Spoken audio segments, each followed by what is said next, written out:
السلام علیکم ورحمت الله وبرکاته مغفرته. یو محترم شتنه کړې ده چې کاروبار مې ډېر خراب دی، چې هر شي ته لاس کړم توره شپه سي. ما ته یې داسې طریقه راوښیي چې الله جل جلاله ما ته رزق پراخ وسع را نصیب کړي. محترمه که غواړئ چې رزق مو پراخ سي او وسع سي نو دعاوې خپله هم کوئ، د بل څخه هم د دعا طلب کوئ.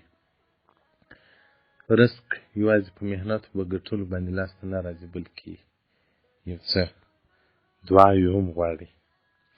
بیا به زه خپل حالات هم در سره شریک کړم چې څومره اندازه ما دعاوې تجربه کړي دي. د عبدالله بن مسعود رضی الله څخه روایت دی چې ان رجلا جاء الى النبي صلی الله علیه وسلم، و یو صحابي راغلی و رسول الله صلی الله علیه وسلم مبارک ته وویل، عبدالله بن مسعود راته وایي، هغه صحابي رسول الله صلی الله علیه وسلم مبارک ته وایي چې یا رسول الله، چې د پلنکۍ قبیلې خلکو پر موږ باندې هجوم راوړی، حمله یې را باندې وکوله. زما زوی یې بوتي او زما د زوی سره چې کوم اوښ و هغه یې بوتي. نو اوس په کور کې نور شی موږ نه لرو، دغه یو اوښ مو سرمایه و، یا به مو اوبه پراخښلي، یا به مو یو بل کار پکاوه. فقال له النبي صلى الله عليه وسلم، رسول الله صلى الله عليه وسلم بارك ته ان آل محمد كذا وكذا اهل بيت ما لهم مد من طعام. رسول الله صلی الله علیه وسلم بارک وایي اهل محمد او اهل بیت محمد له څه وخت راهیسې د ده په کور کې ډوډۍ نسته، نو زه شی نه لرم چې در یې کړم.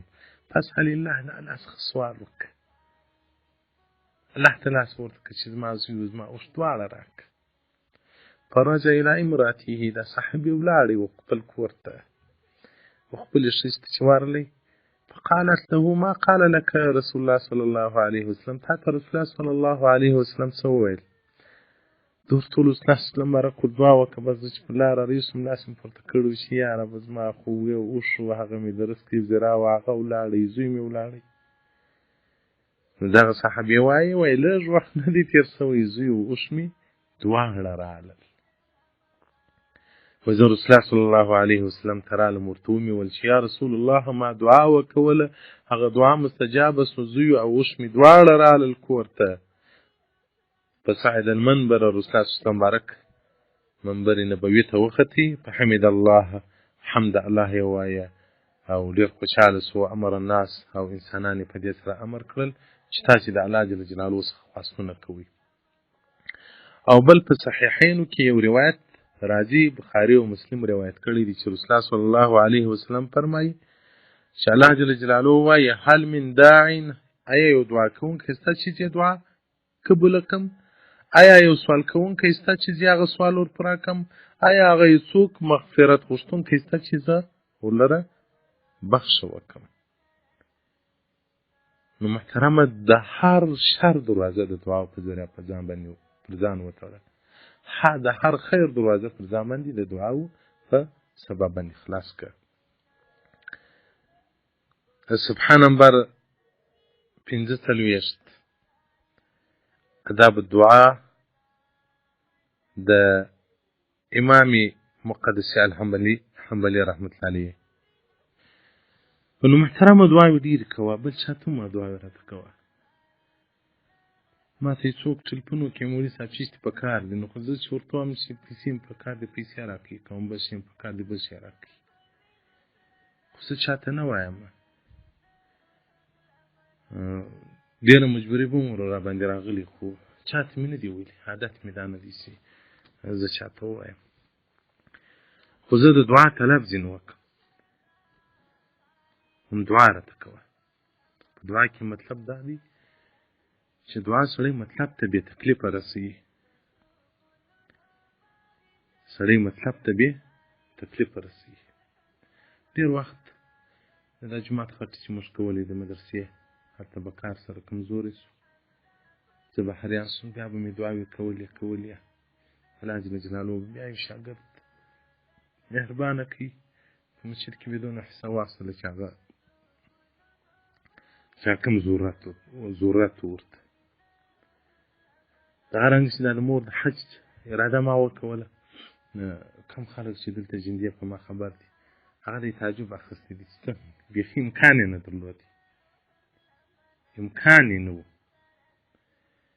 خو د دعاو په زور باندې ولاړو حج مو کې رالو. نو دعاوي هغه څه دي چې زموږ ستاسو د دنیا او د آخرت خیر او نجات کې پکښې دي. دا پرون ماښام په مدرسه کې مې له طالبانو سره ډوډۍ خوړله. هغه زما زوی ته زما ډوډۍ له کوره راوړه. نو سړی یو به دا خپل حالت په طالبانو وویني چې دوی نه دي چې زه کور غوښې خورم، دلته مې تې په لوبیا کښې نیولي یاست. چې له کوره ډوډۍ راوړه او د دوی ډوډۍ زما تر ډوډۍ ښه خوند کاوه. هغه مې پر خندل ما دوی نه دي چې زه کور غوښې وریجې خورم. زما هم دغه زندګي ده لکه دا تې ته چې کوم دال و لوبیا او پټاټه در برابروم، کور مې هم دغه ژوند دی. او حتی ما سرې غوښې لا پرتې دي، ځکه په اختر کې ښایسته خان ورور ته د الله جنت الفردوس نصیب کړي عیسی اختریانې راستولې وه. هغه خوښې مور وساتلې. ما سرې د اختر غوښې ستا زموږ دا نسته ختمې دي. نو وچې ډوډۍ د دوی کمه وه. نو ما هغه ناظم د مدرسې ته ما دا وچه ډوډۍ څه زیاته راوړئ، په دا غوړو که نه سو ماړه په دا وچه ډوډۍ باندې خدای طالب موړي.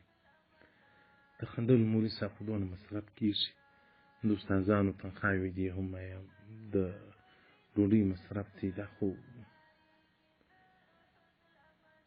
برحمال تی دعاوې کوئ. نو د پرون ماښام راهیسې مې دغه سوچ فکر و د طالبانو په ډوډۍ کې نو به مې بې اختیاره دعا ته خوله وکړم، الله ستا مخلوق دې راله غاړې کړی دي دوی چې یې موړ کړه، بې زحمته یې موړ کړه، ما مه په ستړې کوه. په ما کې دا توان نشته چې یو چا ته ووایم چې زما طالب وږی دی. نه شم ویلی، عادت مې نه دی. کم خلک، کم علما، کم محتمیمان که وایي هېڅ مشکل نشته ورپکښې. ځکه د بل د زوی دپاره که سړی یو چا ته ووایي د سړي نه غاړې بندېږي. خو زه خپله چا ته نه وایم. نو دا نن مازدیګر یو خوا ته په یو سفر باندې ولاړو، مولوي صاحب راسره دي په لار باندې. ما ستا سره څه پیسې نشته در سره؟ ما جیب پیسې راوکښې 300 یا که 3.5 روپۍ راسره وي. ما دی چې په لار باندې مشکلات پېښ شي، که موټر خراب شي یا تیل تمام کړي، دغه ما سرمایه راسره پرته ده. په ده مې خندل، دوی ما سره دغونه پیسې شته، دا تر دا دعاو پورې درته راځمه، دغه ځای درته یقیني کومه چې په دعاو باندې هغه څه کېږي چې زموږ په لاسو باندې هغه څه نشي کېدلی. دا اوس مسایل یې جوابولي. ورور الله جل جلاله دې د دنیا کارونو ور برابر کړي، الله دې د دنیا هر خیر ور نصیب کړي، الله دې جل جلاله دې ورځ قیامت ته رسول الله صلی الله علیه وسلم په محبینو کې د علماو په صف کې دې الله راپورته کړي له موږ سره. زنګ یې راته وویل چې مولوي صاحب ستا مدرسه ستا که نشته ما لوسته. وایي چې زه په چیش کې کومک کوم. ما په دا وچه ډوډۍ کې کوه، په دا وچه ډوډۍ کې موږ سره په سا وي چې په نس ماړه سو، په وچه ډوډۍ نور شیان دې مال نه وي. دې الله جل جلاله درته خیر ورکړي، الله دې هر روپۍ په دنیا کې په کروړو ور بدله کړي، او په جنت کې دې الله هغه مقامات ورکړي چې الله جل جلاله یې صدیقینو او شهداو ته ورکوي، چې له ده سره دا احساس او دا عادت پیدا شو. کنې ما په ټول ژوند ولکه یې ورته ویلې وای، نه مې دا عادت دی چې یو مرداري خورم د ځان دپاره، لا به هم بیا به زه نه چا ته وایم، نه مې عادت دی. چې په ده کې خپله دا احساس پیدا شو، دا فکر ورسره پیدا شو چې مولوي صاحب مدرسه لري، نه تجارت کوي، نه یو بزنس لري، نه یو کاروبار لري، نه یو ملایي لري، نو دغه طالب به نو چیش خوري؟ نو بیا په هغه کې به زه خپله ونډه د ډوډۍ اخلم. مال الله دې د قبر په ښه لار ودي. نو دا په دې خاطر مې دا واقعه در سره شریکه کړله چې په دعاو باندې کارونه برابر کړي. خپله هم دعاوې کوئ، اولادو ته هم دعاوې کوئ.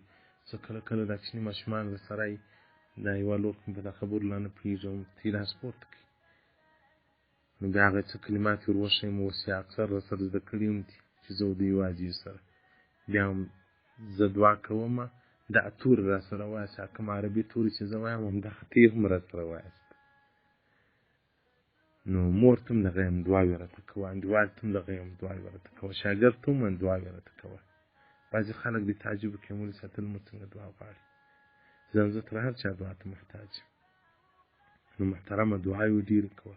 د شپې په تهجد راپورته شه، لاس الله ته پورته کوه، یا رب د رزق خزانې خو ستا سره دي، ستا په لاس کې دي. ته ورته رزق راکړه، ته خو ورته کاروبار برابر کړه. الله به دې کاروبار دی برابر کړي، خاورو ته به لاس ور واچوي، هغه به زر شي. والسلام علیکم ورحمة الله وبرکاته.